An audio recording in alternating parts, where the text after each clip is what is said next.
बरसाए सरकार में विकास के लिए तरस रहे ग्रामीण धरना प्रदर्शन व नेशनल हाईवे चक्का जाम कर किए विरोध प्रदर्शन। डोंगरगांव विधानसभा क्षेत्र के ग्राम कोपैडी, आलीखोटा, आर गांव से बोडेला पहुंच मार्ग जर्जर सड़क नवीनीकरण हेतु 2023-24 के बजट में शामिल होने के बावजूद ये सड़क आज पर्यंत तक नहीं बन पाया।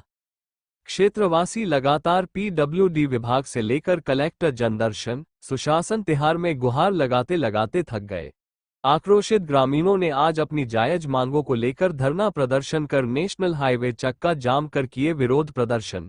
इस मौके पर जिला पंचायत सदस्य महेंद्र यादव सहित क्षेत्रीय जनप्रतिनिधियों, बड़ी संख्या में महिलाएं, किसान भाई एवं युवा साथी मौजूद थे।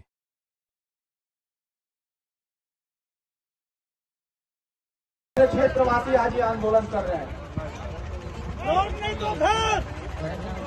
पानी सर से ऊपर हो गया तब आज ये सब आंदोलन में आए हुए हैं।